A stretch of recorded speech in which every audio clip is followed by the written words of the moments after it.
Hi, everyone. Welcome back. You're still with us here on the morning show. Before we jump into our morning discussion, we have a story to recap where the Israeli military has attacked the Indonesian hospital in northern Gaza, and in doing so, jeopardizing the lives of 40 patients along with 15 medical staff who were on location. This took place last Saturday, and the attack amid the Israeli siege in northern Gaza since October the 5th. Israeli forces also issued evacuation orders to 3 hospitals in northern Gaza. Meanwhile, 2 Mercy volunteers at the Indonesian hospital in northern Gaza were forced to return to their posts in Deir al-Balah, central Gaza. And currently, 4 Mercy volunteers remain in the Gaza Strip to continue humanitarian work. The Israeli military attacked the Indonesian hospital in northern Gaza on Saturday. According to Gaza Deputy Health Minister Youssef Abu Rish, Israeli forces targeted the upper floor of the Indonesian hospital, which caused power outage and jeopardized the lives of 40 patients as well as 15 medical staff.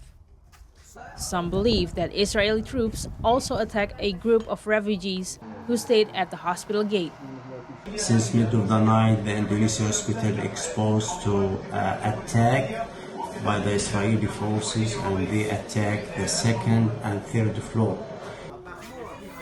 Israeli forces also issued evacuation orders to 3 hospitals in northern Gaza. Meanwhile, 2 Mercy volunteers at the Indonesian hospital in northern Gaza were forced to return to their posts in Deir al-Balah, central Gaza. Currently, 4 Mercy volunteers remain in Gaza Strip to continue humanitarian work.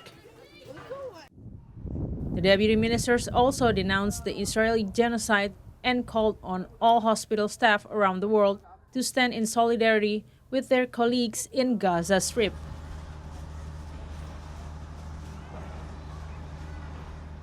And we're now going to dive deeper into the geopolitical tensions in the Middle East and newly appointed President Prabowo's plans for Indonesia's role within this conflict. Joining us here this morning is Professor Teguh Reza Shah, international relations expert from Padjadjaran University and friend of the program. Good morning, Professor. Welcome back. Good morning to you. Thank you very much for inviting me. Thank you. We last spoke in regards to more foreign relations, but we're going to peel back more layers and talk about this conflict in particular in regards to the Israeli attack on this Indonesian hospital. What is your take on this and its impact?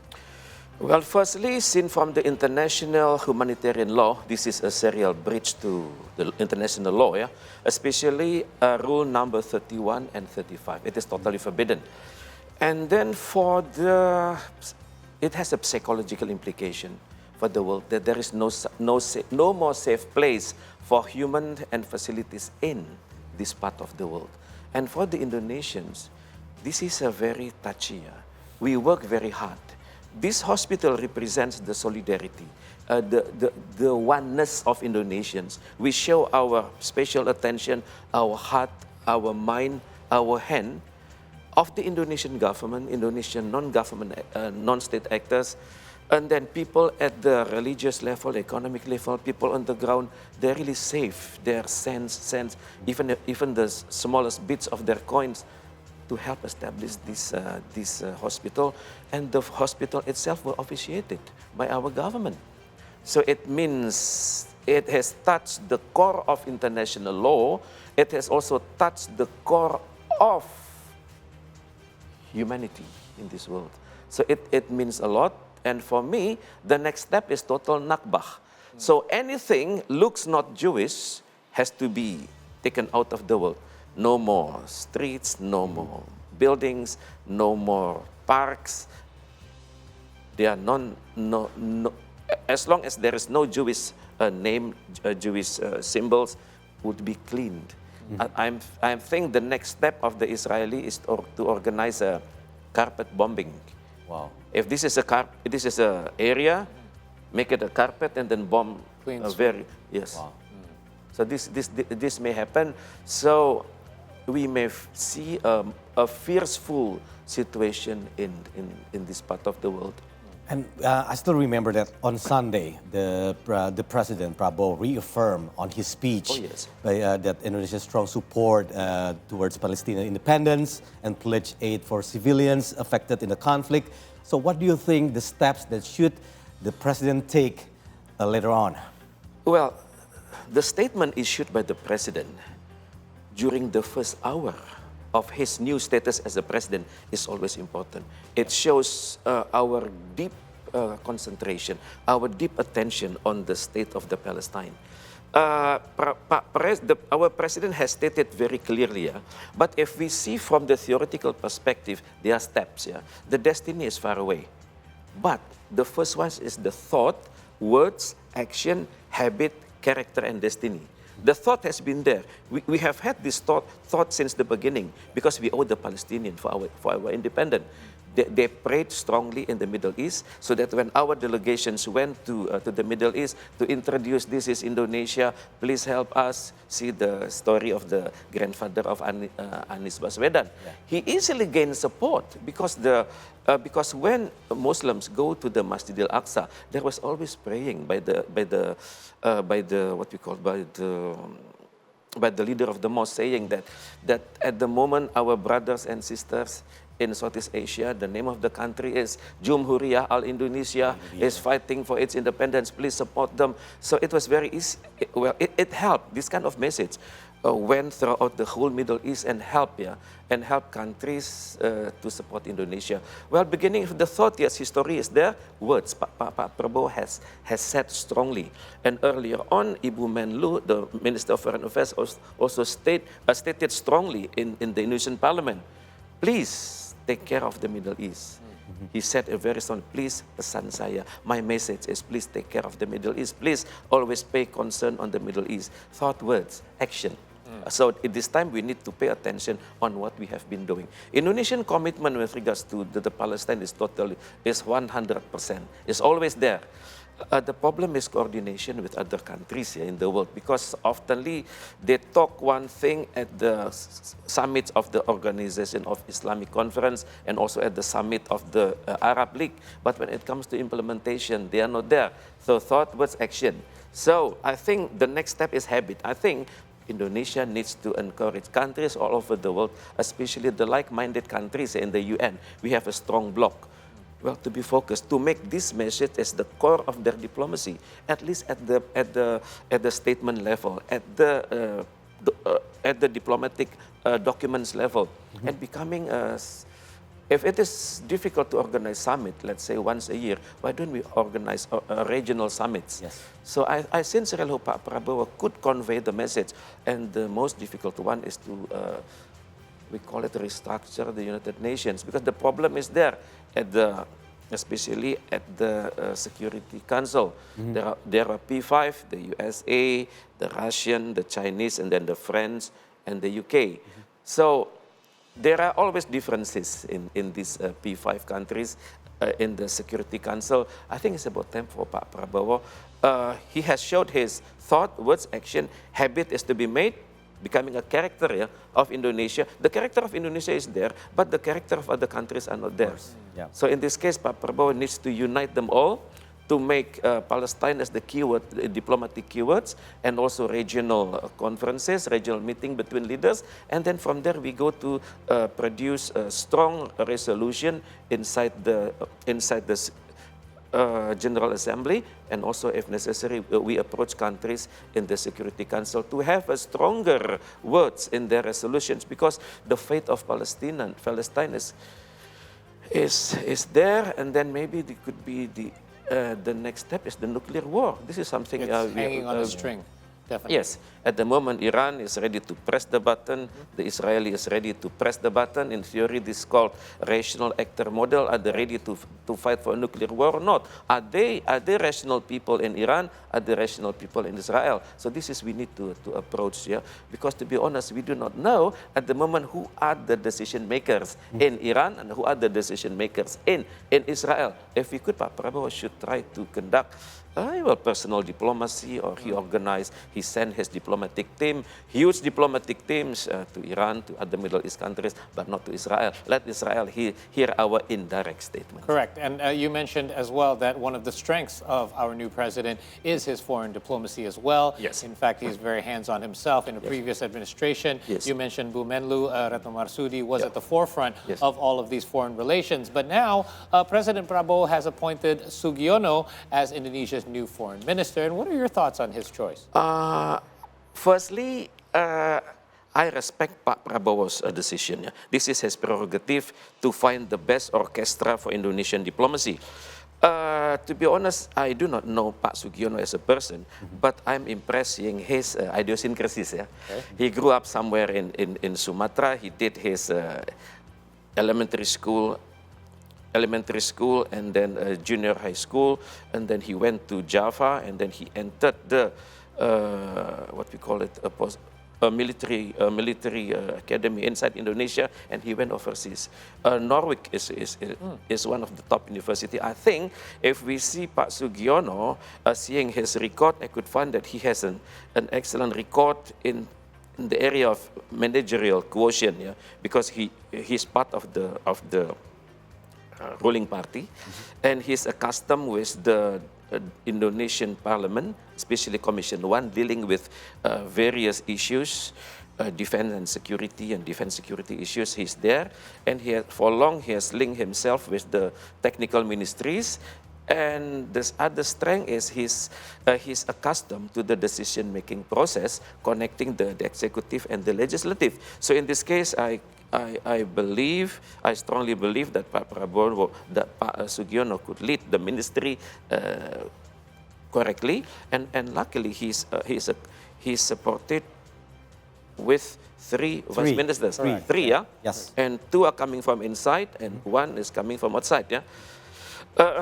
With regard to they who are coming from inside, one is the former Indonesian spokesperson, because to find a spokesperson is not easy. Yes. Someone needs to have a good theoretical background, someone needs to have a good communication background, someone with good institutional background, and then trusted by the nation, also the president. Yeah?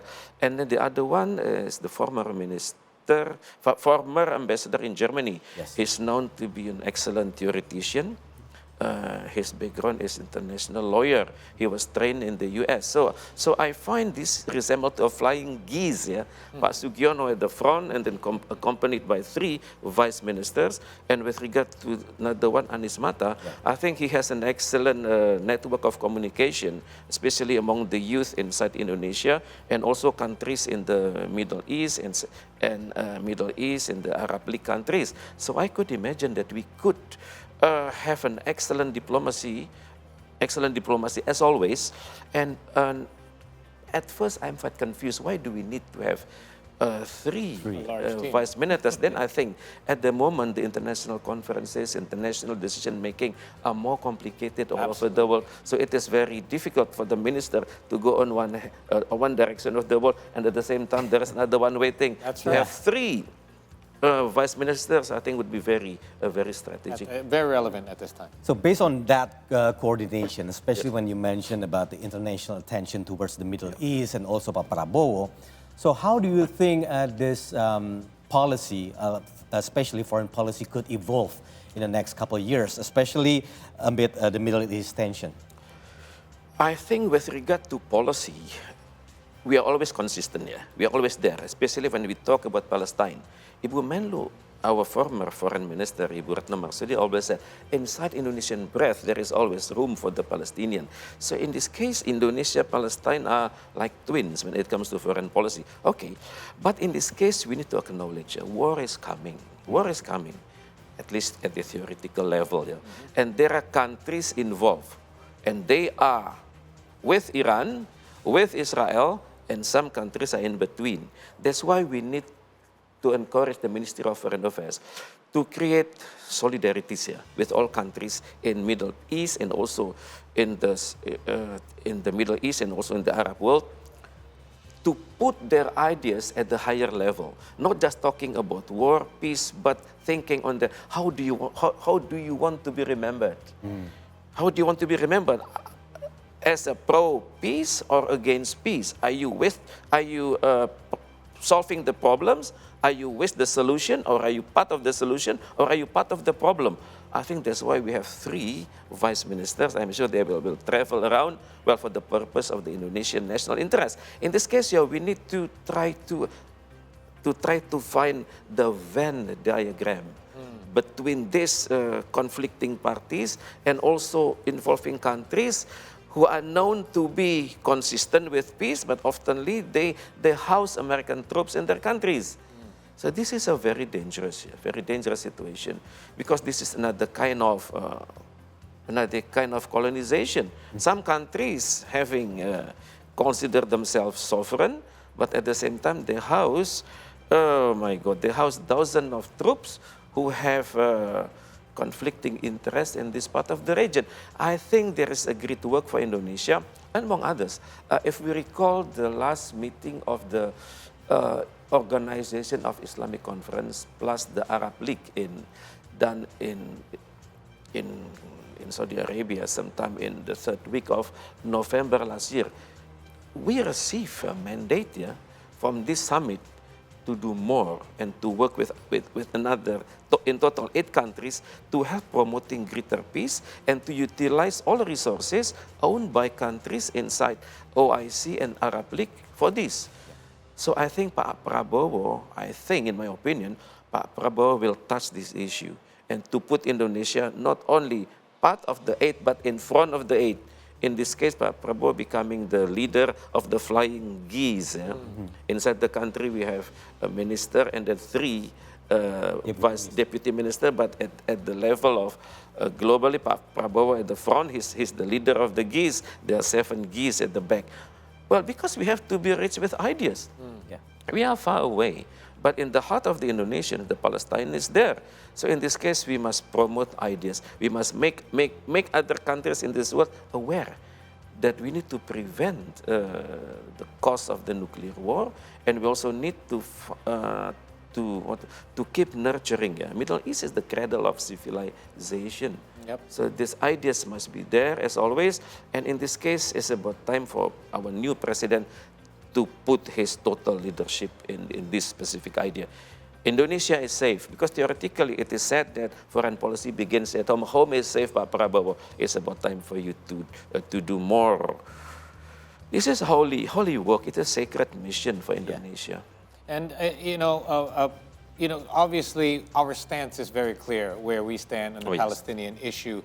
But again, if you zoom out and look at the entire picture, it involves not just the Middle East countries, but there are global powers. There's US, China, Russia, all involved somewhat within this conflict, and all with their own stances and perspectives. So how do you think Indonesia will manage its position amongst the other global powers? In this case, we need to acknowledge ourselves. Indonesia, the biggest country inside ASEAN. About 45% of ASEAN economies are in Indonesia. So we have caliber in this case. And then we have a diplomatic recognitions. We are the founder of ASEAN, founder of non-aligned movement. And then we are there with the Bali Democracy Forum. We are there with the Asia-Pacific Economic Cooperation. We are there with the ASEAN Vision of Indo-Pacific. We are there, and we have good names in Middle East, in the Arab League, and also in the developing countries. Indonesia is known as not only as a communicator, but an honest bridge builder. But back to Indonesia, how do we want to be called? Are we ready to conduct, or are we ready to name ourselves as a credible middle power with global credibilities? Are we ready to be that? Of course, there are consequences. Well, we have ample of proof. We are the member of G20, meaning of G20 is we have our economy has reached a higher standard and acceptable by the world to be considered as a promoter of a better world economy. Yes, but of course there are risks. There are risks to do directed diplomacy, coming to the core of the world. I think Pak Prabowo has these qualities. I think if we see the history of Indonesia, there is Bung Karno and Bung Hatta. Bung Karno is the solidarity maker, and Bung Hatta is the administrator. I think we can put these two ideas into one Prabowo. Yeah. The problem is he needs to gain support from the like-minded countries. Technically, we have good relations with the US. We have good relations with Russia. We have good relations with China. We have good also relations with Israel. But at the same time, in order to reach their core heart, we need to ask, what are our common interests at the bilateral level, at the trilateral level, and at the quadrilateral level? This is an excellent theoretical work, but I sincerely hope, the Ministry of Foreign Affairs can deal with this, because when it comes to practices, we also need research and development. All right. Yes. Okay, thank you so much, Pareza. Thank you for your information and also our talk show here. We do Thank you so certainly much. hope that your insights are able to give us a clear picture of what is coming in this Prabowo administration, especially when it comes to the issues that are right now very urgent in the Middle East. Thank We're you always very much. happy to have you on the program, and always hope to talk to you soon more in regards to this, because we are just days into this new administration, Exactly. and I'm sure there'll be plenty more to uncover. Thank you so much. I'm honored. Thank you. All right, that was Pak Teguh Rezasha, international relations expert from Padjadjaran University, and we will now take a short break here on the program. But when we return, we have more world headlines for you. So stay with us here on the C Morning Show, only on C Today.